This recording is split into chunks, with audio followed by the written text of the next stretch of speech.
हम इस हालत में ना पहुंच जाएं कि अब हम रहम की भीख मांगने लगें। एक पॉपुलर फ्रंट ऑफ इंडिया हो या कैंपस फ्रंट ऑफ इंडिया हो या कोई भी संगठन हो, वह प्रतिबंधित अगर नहीं है, और वह प्रतिबंधित नहीं है, उत्तर प्रदेश में प्रतिबंधित नहीं है, मुझे जहाँ तक मालूम है कानूनी हालत, दिल्ली में प्रतिबंधित नहीं है, भारत सरकार ने उसे प्रतिबंधित घोषित नहीं किया है, तो फिर पॉपुलर फ्रंट ऑफ इंडिया को किस कानूनी नुक्ते के आधार पर सक्रियता से मना किया जा सकता है? उसका पूरा अधिकार है कि वह सक्रिय। भारतीय जनता पार्टी के छुटभइये नेताओं ने पुलिस की मौजूदगी में खुलेआम हिंसा की धमकी दी और फिर हिंसा हुई, लेकिन गिरफ्तार किया गया सीएए के खिलाफ जो आंदोलन कर रहे थे उन लोगों को गिरफ्तार किया गया।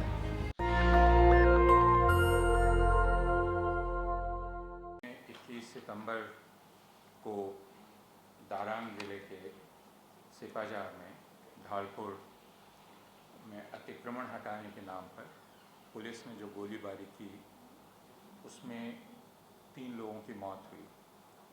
मैनुल हक की मौत का जो मंजर है वो वीडियो पर रिकॉर्ड किया गया और उसको आपने देखा। पुलिस जिस तरह गोलियां चला रही है अंधाधुंध, जैसे वो प्रैक्टिस कर रही हो, निशाना साधने की प्रैक्टिस कर रही हो। और दूसरे, जब मोइनुल हक अपने घर को तोड़े जाते हुए देखकर बेचैन होकर सिर्फ एक बांस लेकर दौड़े, तो उनको घेर कर मारा गया और फिर शूट कर लिया गया। छाती पर गोली लगी, आपने देखा गिरते हुए, और फिर पुलिस का फोटोग्राफर बार बार मोइनुल हक की छाती पर कूदता है। यह घटना होती है, उसके बाद असम के मुख्यमंत्री का बयान यह आता है कि मुझे यह मालूम हुआ है कि सिपाजार ढालपुर में जो हिंसा हुई उसके पीछे साजिश है, और वहाँ के स्थानीय लोगों को भड़काने के लिए पॉपुलर फ्रंट ऑफ इंडिया के लोग गए थे। एक लेक्चरर का पता चला है और कुछ लोगों का पता चला है, पैसे भी इकट्ठा किए गए थे, यह असम के मुख्यमंत्री ने कहा। उस हिंसा का एक कारण खोजने के लिए उन्होंने कहा कि अतिक्रमण हटाने पुलिस गई थी। लोग क्यों विरोध कर रहे थे? लोग विरोध कर रहे थे क्योंकि उनको पीएफआई के लोगों ने भड़काया था। अब इस बयान को सुनकर हमें 1 साल पहले उत्तर प्रदेश सरकार का बयान याद आ गया। यह बयान क्या था जिसके बारे में इन्होंने जिक्र किया? हाथरस में एक दलित लड़की के साथ बलात्कार की घटना सामने आई और उसके बाद उसकी मौत हो गई। यह कहा जा सकता है कि यह हत्या थी, कानूनी तौर पर इसको साबित होना भी बाकी है। यह घटना लोगों के सामने आ गई। हालांकि इस तरह की घटनाएं उत्तर प्रदेश में तकरीबन रोज़ाना घट रही हैं, लेकिन इसकी क्रूरता और विभत्सता और इसमें प्रशासन की भूमिका, क्योंकि प्रशासन ने जिस तरह उस लड़की का अंतिम संस्कार करने का अधिकार भी परिवार को नहीं दिया और एक बहुत ही असभ्य और बर्बर तरीके से उस लड़की को जला दिया। उसे अंतिम संस्कार कहना भी गलत होगा, उसको जला दिया उन्होंने, उसकी लाश को। उसके बाद पूरे देश में इसकी तीव्र प्रतिक्रिया हुई और लोग हाथरस जाने लगे। उसी क्रम में सिद्दीक कप्पन जो पत्रकार हैं वे भी वहाँ गए और कई प्रकार के राजनीतिक कार्यकर्ता गए, और जिनका नाम अभी लिया गया, अतीकुर रहमान, मसूद, जो कैंपस फ्रंट ऑफ इंडिया और Jamia Millia Islamia solidarity JCC coordination committee के मेंबर थे, ये लोग भी वहाँ गए। ऐसा करने का अधिकार भारत के प्रत्येक नागरिक का है।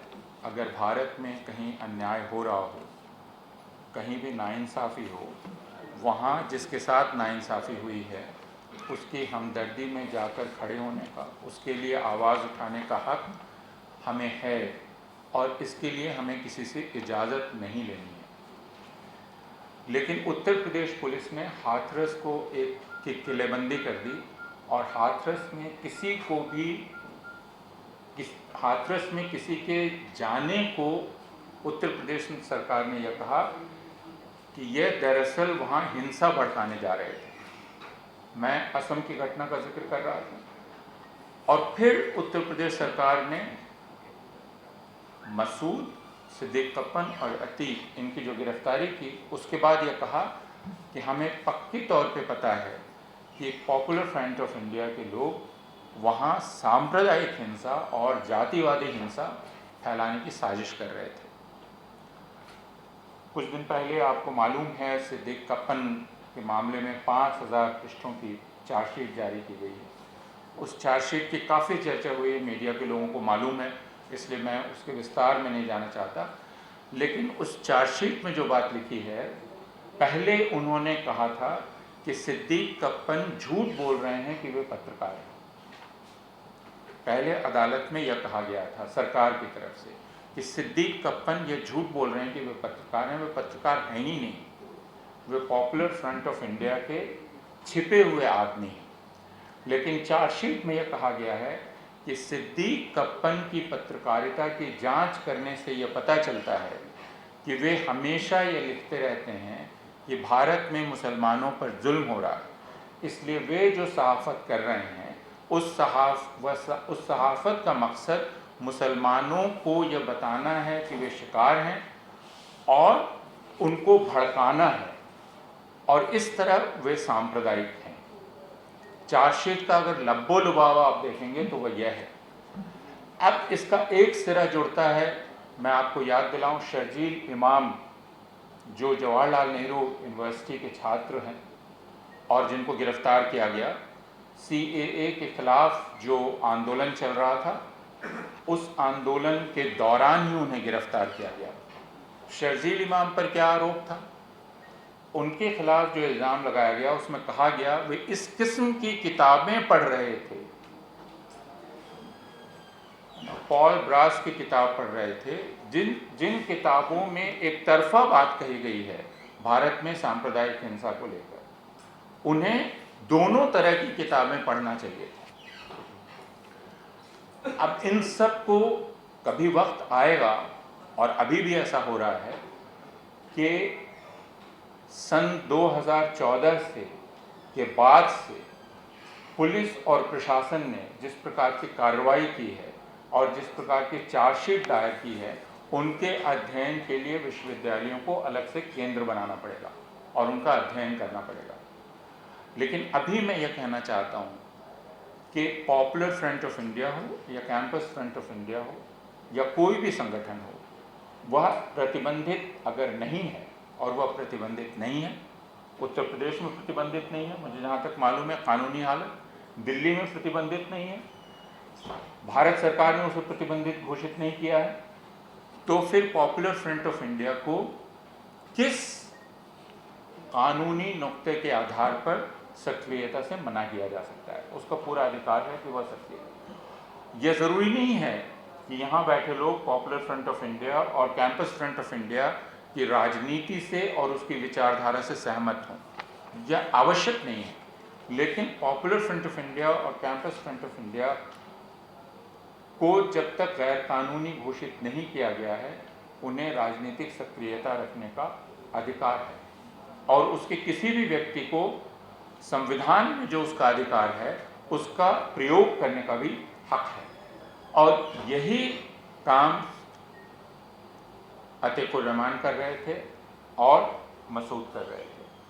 और उसके बाद रऊफ़ को जिस तरह गिरफ्तार किया गया, जिसके बारे में बात की गई कि वे उनके दरअसल इलाज के लिए 5000 रुपया उनको मदद उन्होंने की, उनको यह कह के गिरफ्तार किया गया कि यह भी जो मदद है यह दरअसल एक बड़ी साजिश का हिस्सा है।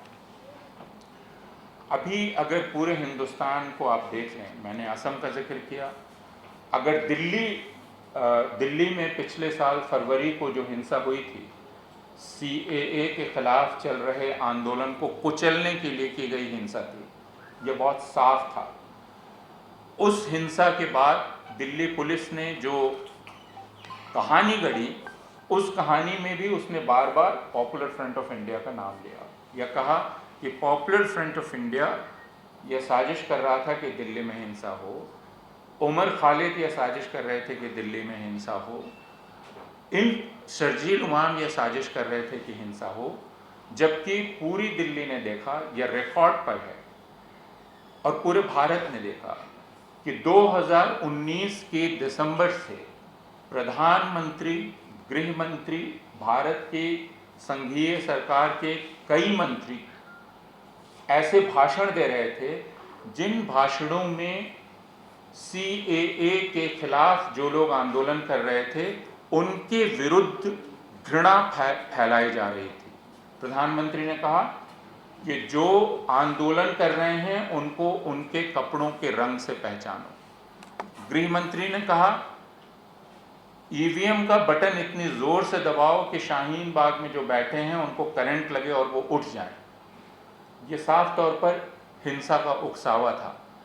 उस वक्त जो केंद्रीय राज्य मंत्री थे उन्होंने कहा गद्दारों को गोली मारो, और गद्दारों एक तरह का कोडवर्ड था, है ना। जैसे असम में बाहरी कोडवर्ड है, असम में दीमक कोडवर्ड है, असम में बहिरागत कोडवर्ड है, उसको फौरन ही आप डिकोड कर सकते हैं, उसका मतलब मुसलमान है। तो जब आप बोलते हैं बाबर की औलादों को, तो आपको पता है किसके बारे में बात की जा रही है। हालांकि जो लोग इस तरह का नारा लगाते हैं, जब अदालत में उनसे बातचीत की जाती है तो वो कहते हैं हमने तो बाबर की औलाद कहा था, हमने मुसलमान तो नहीं कहा। उसी तरह असम में ये कहा जा रहा है कि हम तो बहिरागत कह रहे हैं, हम तो मुसलमान नहीं कह रहे हैं, हम तो घुसपैठिया कह रहे हैं, हम तो मुसलमान नहीं कह रहे हैं। दिलचस्प ये है कि ये कहने के बाद हमला हमेशा मुसलमानों पर होता है। तो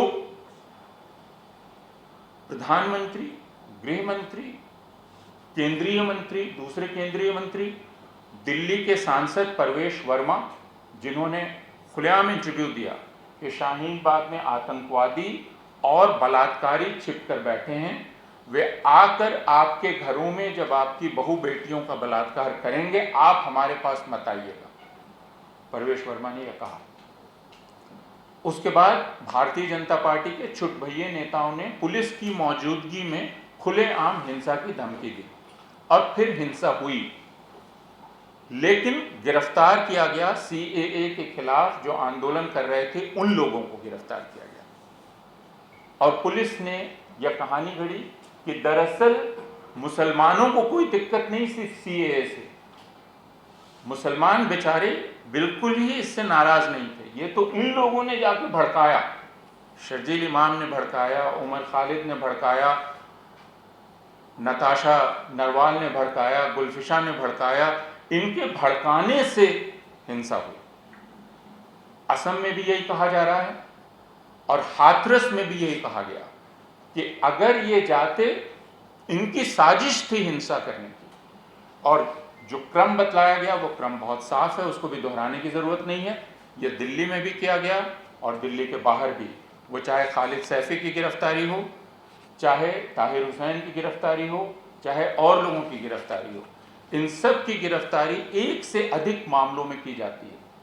पहले शांति भंग का आरोप लगाया जाता है, एक मुकदमा उस पर दायर होता है, फिर क्योंकि उसमें आपको जमानत मिल सकती है इसलिए फौरन ही दूसरा मुकदमा UAPA का लगा दिया जाता है, जिसमें सर्वोच्च न्यायालय के फैसले की वजह से, वचाली फैसले की वजह से जमानत मिलना लगभग नामुमकिन हो गया।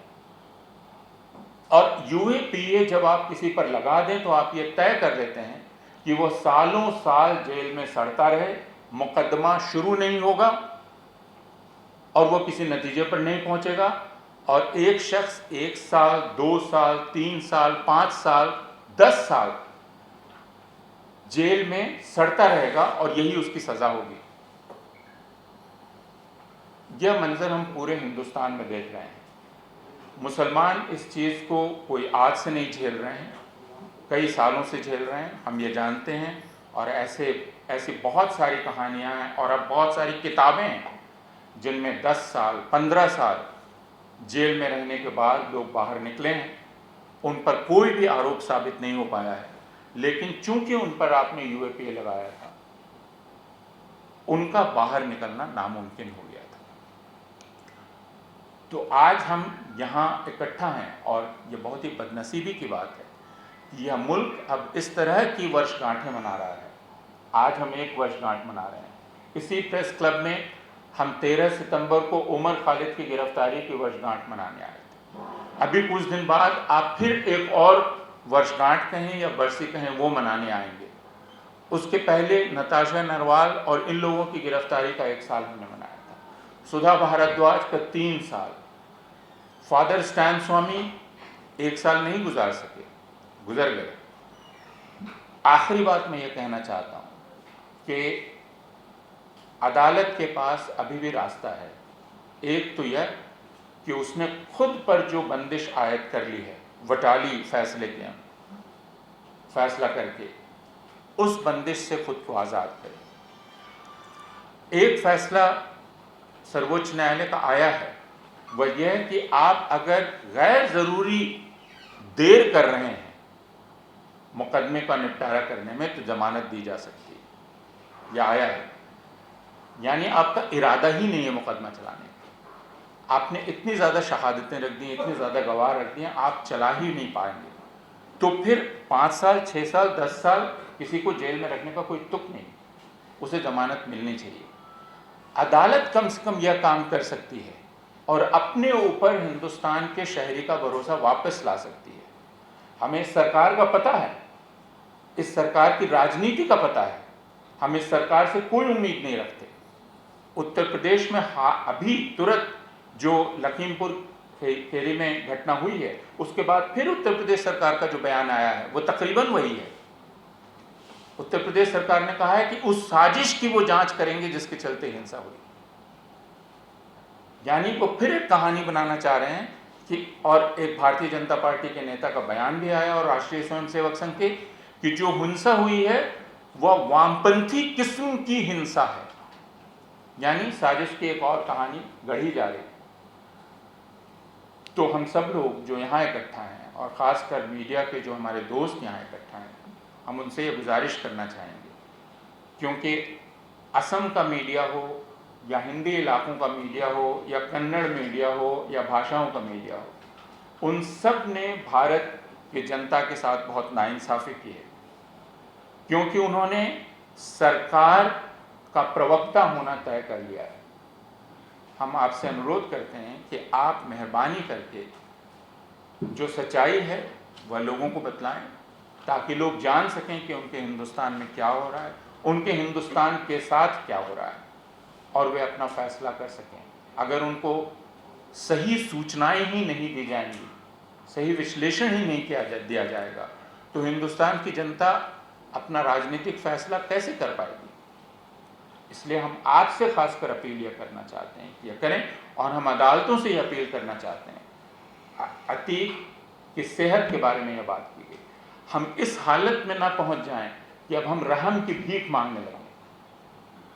स्टैन स्वामी ने साफ कहा था कि अगर आप हमें जमानत नहीं देंगे और अगर आप हमें रांची नहीं लौटने देंगे, मैं मर जाऊंगा। स्टैन स्वामी मर गए। एक अधिकार मुझे है, वह अधिकार है इज्जत के साथ जीने का। यह संविधान के द्वारा दिया गया अधिकार है। इस अधिकार को बीच में किसी बहाने से छीनने का हक किसी भी तरह नहीं। और यह अधिकार अतीक का भी अधिकार है, और यह अधिकार मसूद का भी अधिकार है। यह अधिकार अभी जितने भी लोग यूएपीए के तहत जेल में सड़ाए जा रहे हैं, उन सब का अधिकार है। बहुत बहुत शुक्रिया। नेशनल दस्तक की आपसे गुजारिश है कि अगर इसको बचाना चाहते हैं तो नेशनल दस्तक को सब्सक्राइब करने के लिए रेड कलर के सब्सक्राइब बटन को दबाएं, फिर बेल आइकन की घंटी दबाएं। नेशनल दस्तक को बचाने के लिए बहुत जरूरी है कि हर खबर को शेयर करें, लाइक करें, कमेंट जरूर करें।